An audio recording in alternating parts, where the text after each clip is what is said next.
भाई जब तुम एग्जाम देने जाते हो तो क्या होता है कि जब एग्जाम के टाइम समय में जब तुम मैथ का सोल्व करते हो पेपर, तो क्या होता है कि तुम्हारे लिए टाइम कम पड़ जाता है। ऐसा रीजन क्यों होता है, कुछ आइडिया पता है कि क्यों होता है? तो बेसिकली मैं उसी पॉइंटों को डिस्कस करने जा रहा हूं कि मेरे भाई कि जो भी एसएससी का प्रिपरेशन कर रहे हैं, सीजीएल का, सीएचएसएल का, एमटीएस का, तो कैलकुलेशन एक बहुत बड़ा मायने रखता है भाई एग्जाम में। तुम मैथ बनाते हो भाई, तो मैथ में क्या होता है कि तुमको अगर एक क्वेश्चन दे दिया जाए, सपोज मानो कि टाइम एंड वर्क का एक क्वेश्चन तुमको हमने दे दिया, तो वही क्वेश्चन को तुमको अगर हम टाइम दें कि इसको 5 मिनट में बनाओ, तो तुम 5 मिनट में बनाएगा। अगर तुमको हम बोल दे कि इस क्वेश्चन को तुम 30 सेकंड में या 1 मिनट के अंदर तुम इसको बनाकर देखो, तो नहीं होगा आपसे। ऐसा क्यों होता है? कभी कभी ये बात रियलिटी है। अगर ऐसा होता है मेरे भाई तो कमेंट करना कि हाँ भाई ऐसा होता है मेरे साथ भी, ठीक है। तो आज के पॉइंटों में अगर आप स्कोरिंग को इंप्रूव करना चाहते हो मैथ में, तो मैं जो चीजों को मैंने फॉलो किया था सेम आपको उसी प्रकार से मैं बताने वाला हूं। और उसी प्रकार से अगर आप 3 से 4 महीने अगर कर लिए, क्योंकि एग्जाम में भाई तो 6 महीने है, और उसी से अगर आप 3 महीने तक अगर आप रेगुलर बेस पर जो मैं बताने वाला हूं उसको आप कंप्लीट कर लिए, उसकी अच्छे से प्रैक्टिस कर लिए, तो भाई आपको जिंदगी में ना मैथ से कभी डर नहीं लगेगा, ठीक है। कैलकुलेशन का आप देखोगे ना मैथ, अगर आपकी अच्छी से कॉन्सेप्ट डेवलप है, आप अच्छे से क्वेश्चन को समझ पा रहे हो, अच्छी से आपकी पकड़ है क्वेश्चन पे, तो भाई कैलकुलेशन तुमको करना बहुत जरूरी है मेरे भाई। क्योंकि टाइम एग्जाम में क्या है भाई, एग्जाम में टाइम का खेला होता है कि कितने देर में तुम कितने क्वेश्चन को समाप्त करते हो। बाकी और तो भी तो टाइम बचाना है अगले क्वेश्चन को अटेम्प्ट करने के लिए, ये तो बात है ना। तो अगले भी क्वेश्चन को तो हमको देखना है। ऐसा तो है नहीं कि एक ही सेट का पूरा क्वेश्चन हमने अगर 25 क्वेश्चन आ गया मैथ में, तब उसी में पूरा समय लगा दिए, तो ऐसा तो गलती करना नहीं है भाई। क्योंकि सभी क्वेश्चन पे आपको टाइम बांध कर ही चलना है कि हमको इस क्वेश्चन के पीछे 30 सेकंड देना है, इस क्वेश्चन के पीछे 10 सेकंड देना है, इस क्वेश्चन के पीछे हमें 15 सेकंड देना है। सब क्वेश्चन पे आपको टाइम बांधना पड़ेगा, तब जाकर भाई सिलेक्शन होता है, ठीक है। अब भाई कुछ भाई लोग को यही प्रॉब्लम होता है कि भाई कैसे मैनेज कैसे करना है हमको, एग्जाम में अगर क्वेश्चन आए तो हमको करना कैसे है। तो भाई आपके पास अभी भी 5 महीने का समय है, ठीक है। तो उस 5 महीने में मैं बोल रहा हूं कि 3 महीने आपको कुछ भी नहीं करना है। 3 महीने आप मॉर्निंग के टाइम में क्या करो, सुबह उठो, ठीक है। मैं तो बोलूंगा भाई मैं सुबह 4 बजे उठता था, तो आप भी सुबह 4 बजे उठने की कोशिश करो।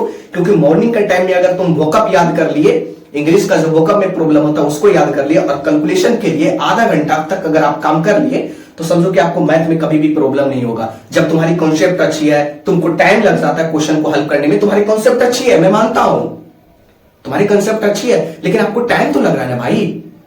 बताओ तो अब तुम एक क्वेश्चन को तुम दोगे 1 मिनट 1.5 मिनट दे दोगे, तो भाई ऐसे फिर कैसे हो पाएगा? तो तुम बाकी अटेम्प्ट किए कहां? तो फिर सिलेक्शन कैसे होता है? ऐसे इस तरह से तो होगा नहीं।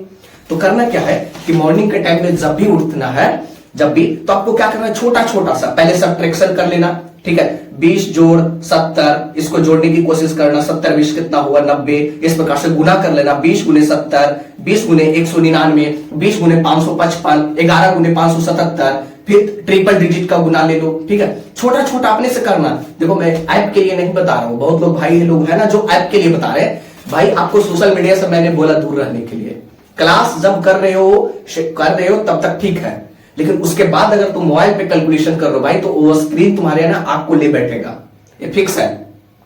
तुमको कैलकुलेशन, अब तुम बोलो भाई, जो लोग ये यूट्यूब पे बना रहे हैं वीडियो कि भाई कैलकुलेशन के लिए भाई ये ऐप पे करना ना वो ऐप पे करना, मैं किसी का बुराई नहीं कर रहा हूं, ठीक है। तुम करो ऐप पे जाकर, मैंने ऐप पे नहीं किया हूं, ठीक है। कोई भी तुमको अगर लग रहा है कि तुमको अगर ऐप पे आ रहा है तो तुम ऐप पे करो, कोई दिक्कत नहीं है। लेकिन मेरा मानना है कि भाई कि तुमको तो एग्जाम में खुद से तो क्वेश्चन आपको सोल्व करना पड़ेगा, और आपको आंसर शीट दिया जाता है, तो ज्यादा बेटर होगा कि आपको पेन और इस पे करने का। हाँ क्वेश्चन तो अपने से लिख लो ना भाई। अब तुम बोलोगे कि भाई ऐप पे तो क्वेश्चन भी रहता है ना, तो क्वेश्चन से तो हम सोल्यूशन तो कॉपी पर ही नहीं करें। हाँ कर रहे हो भाई, तो तुम अपने से खुद से लिखो।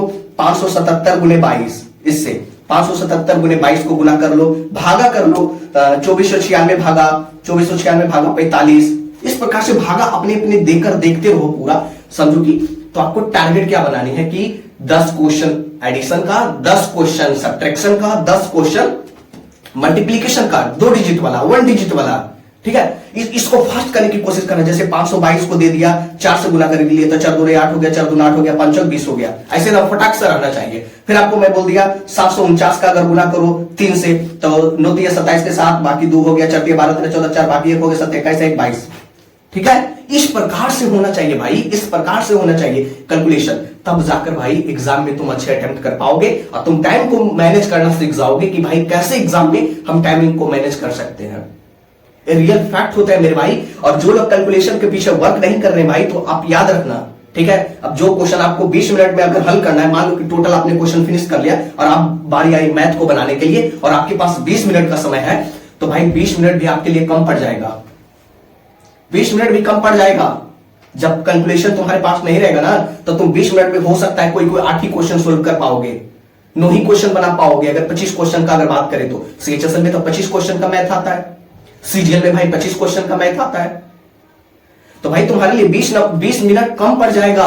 इसीलिए मैं बता रहा हूं भाई कि अगर तुम 20 मिनट भी तुम्हारे पास है, अगर 25 क्वेश्चन दे दे, अगर तुम्हारी कैलकुलेशन अच्छी है, पूरा फास्ट पकड़ है, तो तुम आराम से 20 क्वेश्चन को तुम 15 मिनट में निपटा डालोगे 25 क्वेश्चन को। ये फैक्ट है मेरे भाई, समझ रहे हो ना मेरे भाई। तो इसी प्रकार से आपको लगी रहनी है और बस कैलकुलेशन पे आपको डेली आधा घंटा तक वर्क कर लो, जिंदगी संवर जाएगा भाई, ठीक है। और कुछ भी करने की जरूरत नहीं है, सिर्फ कैलकुलेशन पे काम करो, बस अच्छे से उसकी प्रैक्टिस करो। मैथ जितना भी है तुम्हारे पास अगर कॉन्सेप्ट है, कैलकुलेशन पे पकड़ बनाओ, कैलकुलेशन को फास्ट करने की कोशिश करो, वो खुद से होगा। हम क्या किसी का वीडियो देखकर थोड़े ना कैलकुलेशन सीखे हैं। स्क्वायर रूट याद रखो, जो हमने देखो टेबल पे लगा रखा है ये सब चीज को। 1 का स्क्वायर क्या होता है, 2 का स्क्वायर क्या होता है, 1 का क्यूब क्या होता है, 3 का क्यूब क्या होता है, 8 का क्यूब क्या होता है, 8 का क्यूब 512 होता है, 9 का क्यूब क्या हो जाएगा, 10 का क्यूब क्या हो जाएगा, 11 का क्यूब क्या हो जाएगा। तो सब कुछ लिख रखे भाई, इसको याद करो क्यूब रूट का। ये तो याद रखना है आपको। परसेंटेज का कुछ कुछ फैक्ट होता है, उसको याद कर लो। इस प्रकार से क्यूब रूट हो गया तुम्हारे पास। 11 से लेकर 30 तक का टेबल याद कर लो भाई। गुना अगर तुमको फास्ट करना है, एग्जाम में तुमको अगर सबसे नंबर 1 पर परफॉर्मेंस दिखानी है, तो भाई तुमको 11 से लेकर 30 तक का टेबल याद कर लो, 1 से लेकर 30 तक का क्यूब रूट याद कर लो, 1 से लेकर 30 तक का 50 तक का स्क्वायर रूट याद कर लो, परसेंटेज का कुछ कुछ फैक्ट होता है उसको याद कर लो।